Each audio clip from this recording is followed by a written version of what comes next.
Welcome to the People of Animal Health podcast. The host of our podcast is Stacy Purcell.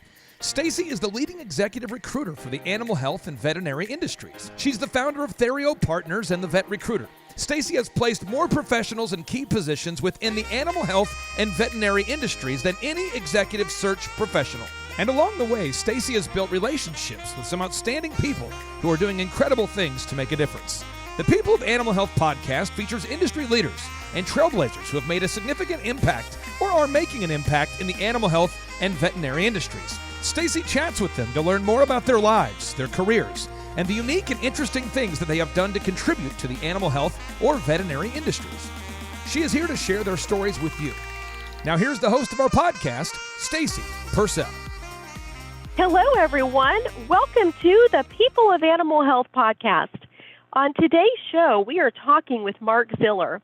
Mark Ziller is the co-founder and CEO of Innovetive Petcare. Innovetive Petcare is a culture-first family of veterinary general practices and specialty emergency practices located regionally in Texas, the Gulf Coast, and the East Coast. Virtually all of Mark's professional career has been in the veterinary industry. Prior to Innovetive Petcare, Mark founded TW Medical Veterinary Supply, which Mark and his team grew into a successful business before eventually selling to a large distributor. Mark previously served on the board and was the president of the American Veterinary Distributors Association, or AVDA. We are very pleased to have Mark here on today's show. Welcome to the People of Animal Health podcast, Mark, and how are you today? I'm great. Thank you, Stacy. It's a pleasure to be here with you today. Well, we're so glad to have you on the show today, Mark, because you and I have known each other for many years now, and I'm going to hear stories today that I've never heard, and so I'm excited to talk with you about your career story. And I know that you've had tremendous success throughout your career. I would love today to start off at the bottom and the very beginning of your career. Mark, what was your life like growing up, and where did you grow up? Stacy, I grew up in a small college town in Hammond, Louisiana, and really just a pretty typical middle-class upbringing. I had a good family life, and really, I was a very shy, introverted kid. I don't think anyone signed my yearbook saying, Mark, most likely to go on and start a company or be successful. So it's nothing remarkable, really. If I can do it, anyone can do it. Well, it's so interesting that you say that, because there have been a number of people that we've had on this podcast that were introverted. In fact, my last guest was Chris Ragland, and he said the same thing, that he was also introverted. And I'm an introverted person as well, and many people wouldn't think that or know that because of the number of people that I talk to on a daily basis, because my job is all about talking to people, but I'm also introverted. So, you've started a business, I've started a business. We're both entrepreneurs, and we both have that in common. So I'm really curious, Mark, when did you first figure out what you wanted to do professionally? Stacy, I try to figure it out every day. I think really I enjoy being an entrepreneur. I like building things and putting the pieces together, finding the talent, coming up with a system, and then kind of getting out of the way and letting the team succeed. When you start a business and they're small business and it's a true ground up startup, you do every role, and I enjoy many of them. But ultimately, it's the building that I enjoy. And as I've gotten older, I've come to appreciate how special an opportunity it is to be able to do that. Well, tell us about the very start of your career. Yeah, I think there's a tendency to end up someplace in life, and then people expect there to be a narrative around it, that you must have gotten there on this straight line with great intention and a master plan. And I don't think that's always the case. It's certainly not been the case in my life. I kind of discovered the animal health industry when I was really young, early 20s, fell in love with it, loved the people in this industry, ended up spending my entire career here because it's a great industry and there are great people in it. I was in my early 20s when I started my first business, and TW Medical Vet Supply, and um, started with what we had, and based in Austin, Texas, and calling on veterinarians, listening to their needs and trials and tribulations, and just building the company. And time goes by and end up building a reasonably successful business. So a little bit of luck and good fortune that I've found this industry, and have been very grateful to spend my career here. Yes, luck, fortune, but also hard work, because I know that you've worked extremely hard throughout those years. And I'm curious, in your 20s, and it's interesting too, because I also started in the animal health industry in the veterinary profession when I was in my 20s as well. And I just kind of stumbled into the industry, and I love the people, and the people is really what attracted me and caused me to stay. How did you discover the industry, and you started a business? How did you go about, discovering that need and really getting your business off the ground? Yeah, it's amazing. Certainly a lot of hard work, and probably because in my 20s I really described myself as a little bit of young and clueless. I had to learn a lot along the way, but made up for it with hard work, and just trying to focus on people and the basics. I kind of just stumbled into the industry at a time of transition in my career, and I think I was 23 or 24, and had a startup business that was at the time kind of floundering. Didn't like the direction it was going, and wanted to build something more sustainable. And looked around with the products we had access to, and said, where could these products be a potential fit? And looked at some other things like dental and medical, and said, these are very mature, established markets, and a lot of competition. I don't see any real novel thing we can do there. And just asked the question, would veterinarians have any interest in some of these? And started, pounding on doors and talking to veterinarians. And at the time, it was a very fragmented market. There was a lot of opportunity for a company that really focused on service to make a foothold. And that's what we did. We were a startup. We, definitely were the underdog. Didn't have all the advantages or the products available to some of the big guys, but we took good care of customers, and just off to the races. Yeah, well, that's a great story. And I know that you've, like I said before, had a lot of success, but was there ever a point in time when you felt like I am really beginning to gain some traction with my career? It's an interesting question. I don't think there was ever a moment that was the eureka moment. Wow, I've made it. It was always a journey, and with startups and as an entrepreneur, they're just trials and tribulations. You have good years and bad years, and good days and bad days. There are times you feel like you can conquer the world and are unstoppable, and there are times you feel like you'll never make it to the top of the hill. Look, I've been fortunate to have worked with some really great people and had good teams, and it's been a fun journey. And there are absolutely trials and tribulations along the way. I don't know that there was ever a point where I said, "Gee, we've made it." I'm always looking for the next challenge and how we can do better in what we're doing. I think that's part of the reward of doing it. It's you are building something, but it is a building process. You don't suddenly say the skyscraper's built. You're trying to add the next floor and get better every day.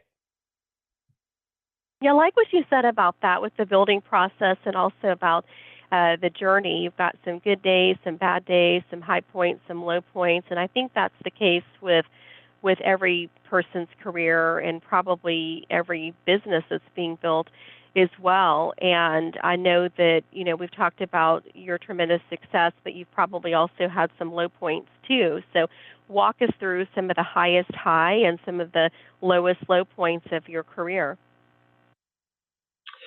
Yeah, look, I think over time, and look, I've built businesses that grew and matured as organizations. I grew and matured as a person and as a leader. early on, we had some great growth, and we're, Inc. 500 fastest growing companies a number of years in a row. And it was a nice validation, external validation in a way, to see the growth and what we accomplished. But I think as I matured, you recognize, look, some of that's ego, and it's not all about the growth. The more sustainable things are the people around you and how the teams are doing, and it's about people. And so, I learned to take satisfaction really in seeing the pieces come together and an amazing team come together and what other people are able to accomplish. On the lows, look, I think if you're an entrepreneur, you're hugely invested in what you do, and you take a lot of personal identity around it. And so you take a lot of things personally, and you can't help it. What I have learned over time is that it has to even out, or you'll beat yourself up. I had another good CEO one time talk about negative fantasies. And I think we all know what a fantasy is. You can fantasize about a vacation you've always wanted, or a house, or whatever it is, something positive. But there are another type of fantasies, and they're the negative fantasies. There's the, oh my goodness, this is going to happen. Something bad's going to happen. A business is going to fail. Some bad outcome will happen. And I think it's easy to, at times, a challenge, latch on to a negative fantasy. And you've got to realize, no, look, things are going to be okay, and work through it. So, look, I've been running companies for 30 years. Definitely, it's not all highs. It takes hard work, and there are going to be setbacks. But at the end of the day, it does work out. You keep focused on what you need, and it will be okay. Yeah, such a good point when you were talking about, the fantasies, because like what you were saying, I think of fantasy like that beach vacation or that cruise you want to go on. But, thinking about the things that, could go wrong. And, one of the things that I've learned to do over the years, because, as a business owner, as an entrepreneur, you have to take risk. And one of the things that I've asked myself along the way is, what is the worst thing that could happen, or what is a worst case scenario? Okay, how bad could it be? And then, surprisingly, often your idea works, or, that thing that you were envisioning that could happen negative, it doesn't happen. And, if the worst case scenario isn't, a terrible thing, then you take the risk, and oftentimes, it works out. So, I know that we were talking about highs and lows, and often we learn the most from some of the low points that we experience. And I'm curious, throughout your careers, you've had highs and lows. If you could think back to a low point, what is something that you learned the most from one of those experiences? Yeah, it is unfortunate how much of life's lessons you don't learn from the successes and the easy times. It's when the chips are really down and things are tough or not going well that you learn. Look, I think in the end, you've to stay sane and focused. You learn, look, friends and family matter a huge amount. You've got to have your priorities in order. You've got to stay healthy. You've got to exercise and do things to take care of yourself. You'll get through bad periods. They're going to happen. Bad things will happen over time. But it goes to your point, but then what? The world is not going to fall apart. You'll get through it. It's a bad period, but it is just a period and it'll pass. You can't lose track of friends and family and health and other things. You have to take care of yourself to be able to get through it and support your team and people that count on you. Yeah, that's so true. And, what a good reminder, too. I mean, some of those things, the basic things in life, stay connected to your relationships, be healthy, eat well, exercise. Because I think, sometimes, and, I do this, my vacation will be coming up, or, last week I was traveling to the VMX show and I was gone for 8 days and I needed to be there, but then I think, okay, things are going to fall apart if I'm not, in my office, and, nothing fell apart. And I go on vacation and I think, okay, if I'm not here, things are going to fall apart. Well, that doesn't happen, and so, you're just back at it. And so just taking that time away to go on a vacation. Those are such important things. So, well, I know you've been in the industry for many years, and I'm curious, What changes have you seen across both the animal health industry and also the veterinary profession during your tenure? Boy, Stacy, we've certainly seen a lot of change over time, and I know you have as well. Um, when I started in this industry, it was much smaller, and it didn't have a lot of public visibility. People didn't think about and talk about the vet industry a lot. It was a much smaller industry. And today,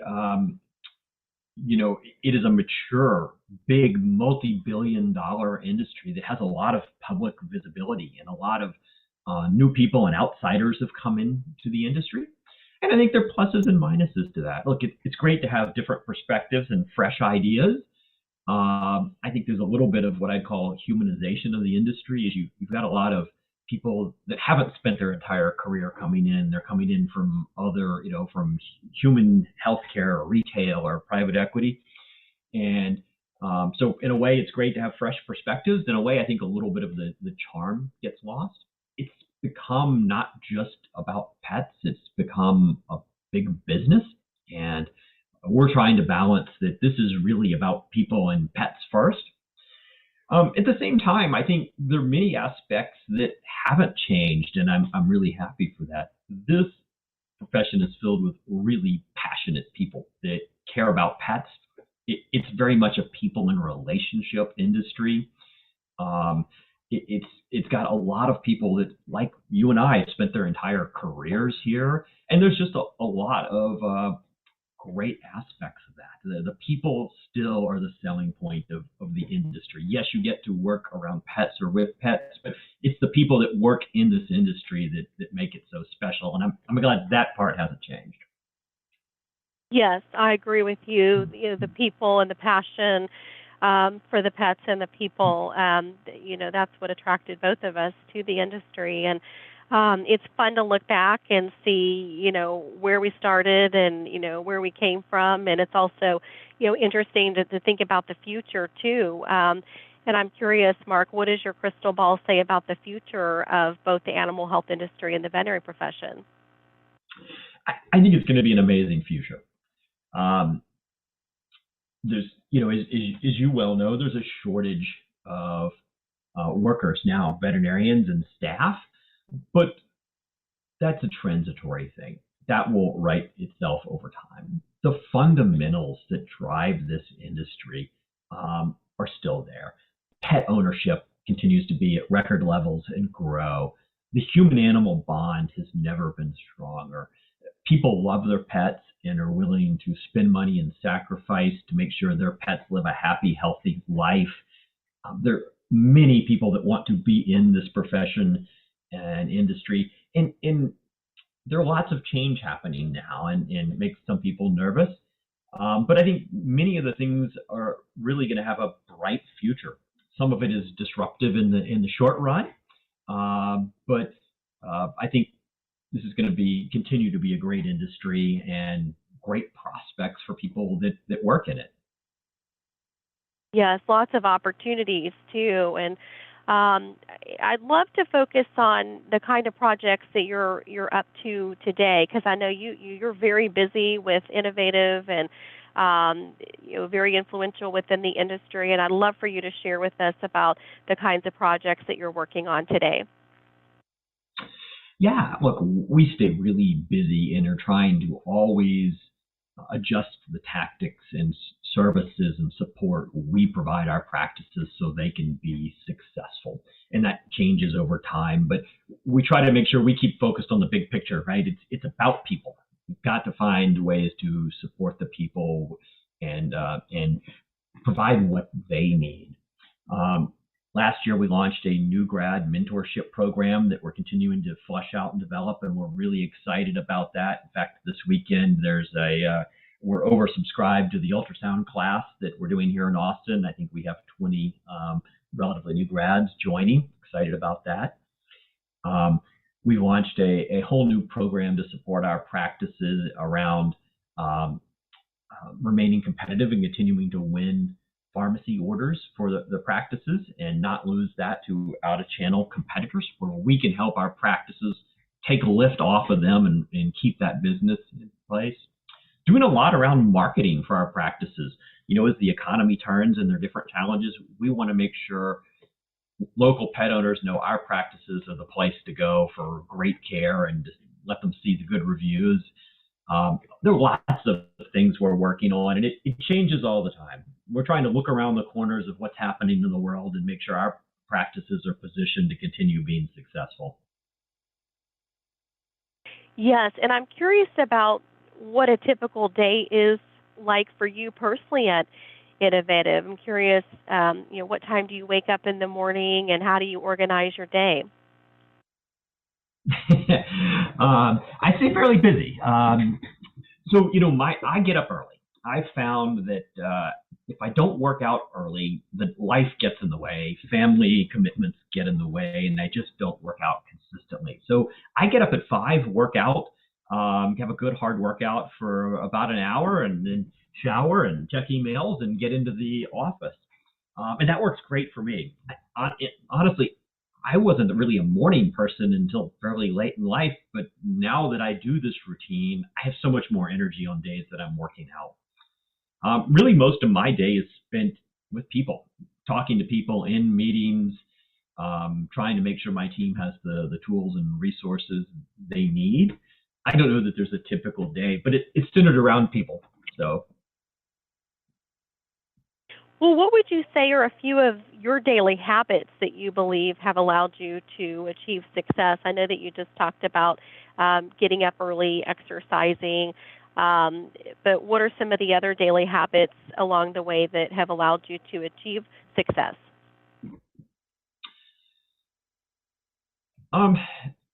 Look, I think adapting the calendar to make sure I block some time for the projects I want has been an important thing I do, that type of time management. There are a lot of meetings and phone calls, and you could easily fill all your day plus with that type of thing, or with just emails. I try to go into my calendar several weeks in advance, a month in advance, and block off blocks of time. It may be 30 minutes or an hour. There may be 1 or 2 a day like that. Whatever projects I need to be moving along, I'm blocking time on the calendar just like it's a meeting.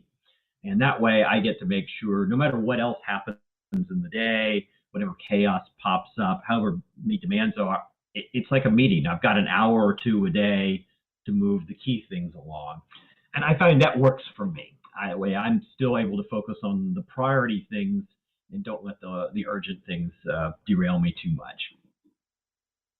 I do the same thing. I also organize my calendar in blocks of time too, because it's so easy to get distracted, by a phone call or an email or something coming in that kind of takes you off of whatever it is that you're focused on. So I found that to be a great tip. I'm curious, Mark, what mentor has been the biggest impact on your career up to this point? I'm going to have to go with the plural here, Stacy. When I was fairly early in my career, I joined a peer CEO group. It was called the Executive Committee back then, or TEC, and it renamed itself Vistage. But it was a peer group of CEOs from non-competitive industries that would get together once a month and roundtable things, talk about issues, hear speakers.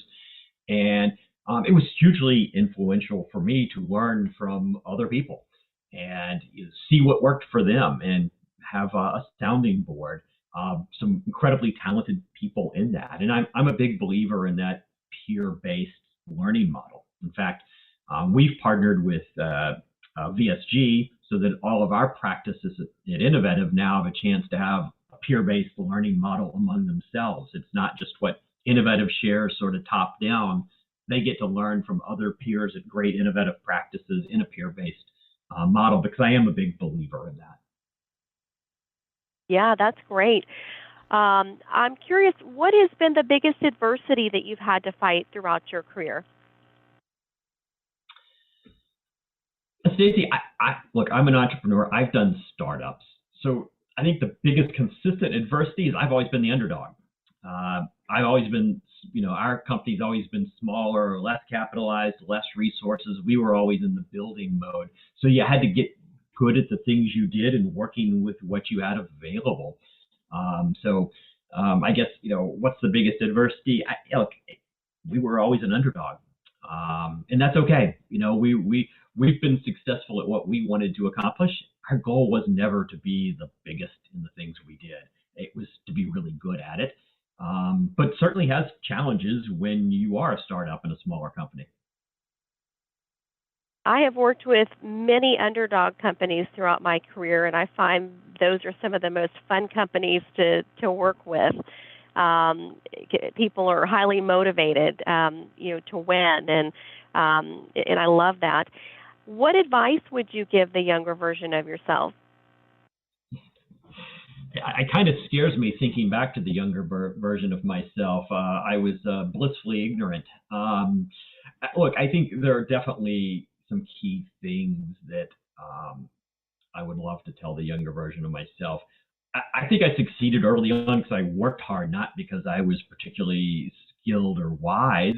And I think I didn't spend enough time on networking and people and relationships and doing things broader in the industry, because I always had my head down and was trying just to get things done. And those things are hugely important. Giving back, serving on boards, networking, making connections, hugely important. It didn't come naturally to me as someone who was shy and introverted, but over time I've learned how important it is and how rewarding it is to have relationships throughout the industry. And I wish I had started some of that earlier. I wish I had so started. Important, those connections. It's incredibly important. It is.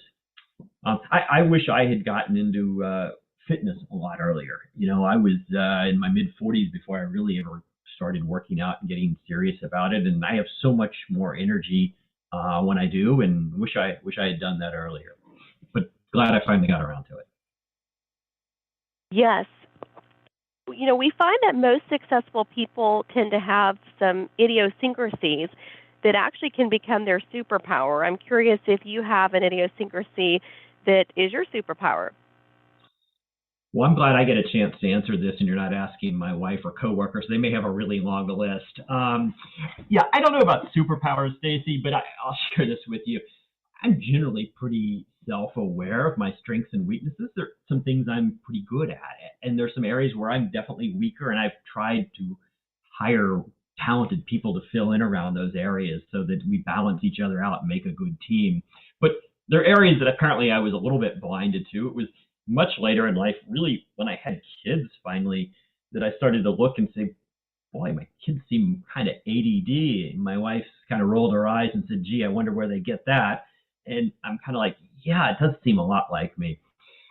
I am incredibly ADD. I have a hard time sitting through meetings and focusing for long periods of time.